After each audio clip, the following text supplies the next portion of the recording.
کان چې کوم د مدنیتو په زمرودو باندې مشهور دی، هغه وخت کې هغه ټیم هغه کان کې موږ دا ټیم موجود یو.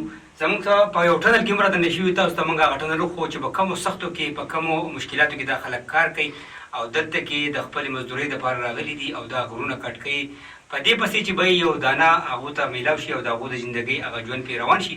زموږ سره دلته کې دا ملګری هم ناست دی، کوم ټنډیل کې چې موږ ناست یو، کوم هغه ټنډیل کې دا کسان کار کوي، څه کسان بهر دي، څه دلته کې دي. تاسو وکتل دا کسان د څو میاشتو راهیسې ته غریبانه لګیا دي په دې کان کې، دې دپاره چې به څه وګټي، څه وګوري، څه ورته میلاو شي. په دغه یو تکل کې ټول مخلوق لګیا دی، ځای په ځای تاسو ته موږ په هر کال هم ښیو چې څومره خلک لګیا دی کار کوي. هم په دغه یو تکل کې د شنې دانې په تکل کې ناست خلک لګیا دي چې بهی موږ ته دغه شنه دانې میلاو شي او زموږ د ژوند هغه بیړۍ پرې روانه شي. امجد بهی زموږ سره ناست دی، امجد سره خبره کوم. امجده، څومره خوښ دا په دې کان کې دا کار شروع کړی دی او کوم ځای ته پکې ورسېدې، څه مال درته راغی، څه حساب کتاب ملګرو ته څه ویل غواړي؟ أعوذ بالله من الشيطان الرجيم. بسم الله الرحمن الرحيم. اما خپل کې روشن علي خان تقریبا ستا ومه میاشته او اووه میاشتې کار مونږ وکړ او په دې اووه میاشتو کې مونږ لکه سپلا سره نه وو. هغه مزدوران غریبانان ټول لګیا سهار نه واله د مازدیګره پورې دا اووه میاشتې ټولو ځان وکړ نو په دې کې دوی هېڅ هغه په لاس نه دي راغلی. تا سره څو کسه مزدوران کار کوي دلته کې؟ دا خو تقریبا هره پارټي ځان له پارټۍ راغی او د هغه خپل بیا یو مشر یې هغې پارټۍ دغه چا اووه کساني، چا سره اته کساني، چا 10 کساني. د هغو د ډوډۍ انتظام یا بهر دا کوم مشینري چې چلېږي هغه روزانه تقریبا د 2-3 زره روپو ډیزل هغه سیځي، د هغې پیسې خرچه، دا پروګرام دا څوک کوي؟ ډیزل د دې پروګرام چې دی دا د دې د مالکي کوم چې دا مشینري د چای هغه چلوي.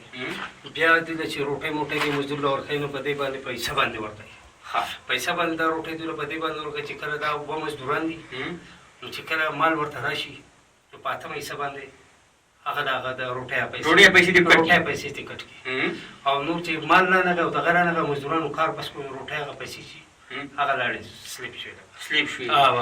مطلب دا اووه اته میاشتې کم کار چې تاسو وکړو، ځان یې وکړ او سخته یې تېره کړه، غرونه یې سوري کړو، خویان یې وبکې وویستو، تاسو ته هېڅ مال رانغی نو تاسو ته هم څه میلاو نه شو، مزدورانو ته هم څه میلاو نه شو. دغه پچې او په روټۍ باندې صرف په دې تکل کې چې مال ولګي، چې مزدور به وکړي، مالک به وکړي او تقسیم به وکړي، یعنې تنخوا منخوا دیاړي میاړي هېڅ نشته، هېڅ نشته.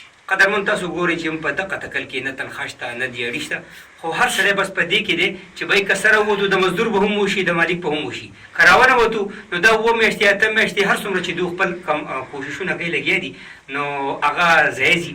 خدای دې وکړي چې دوی د کوششونو دا بدله خدای پاک دوی ته ورکړي او په ښه طریقه باندې ورکړي او د دوی دا وچې شونډې چې کوم دی خدای پاک لمدې کړي او دغسې نور چې کوم کسان لګیا دي په دې کې، ځکه دا ډېر د سختې کار دی. په دې کې د مرګ هر ټایم چې کوم دی نو اندېښنه وي، ځکه په دې بندو تمبو کې په بندو غرونو کې کار کول دا انتهایي د مرګ سره لوبې کول دي. تاسو په خپله باندې وکتل چې غر کټ کول، په هغې کې وتلل، په دې باندې دا غر را بندېدی هم شي، په دې کې د ډېرو کسانو چې کوم دی نو جانونه تلي هم دي، خو چونکې یو ریسک اخیستل دي د مزدورۍ دپاره، د بچو د رزق دپاره، د خپلې خېټې د ګټلو دپاره دوی رزق اخلي.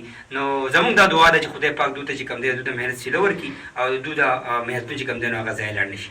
ډېره مننه.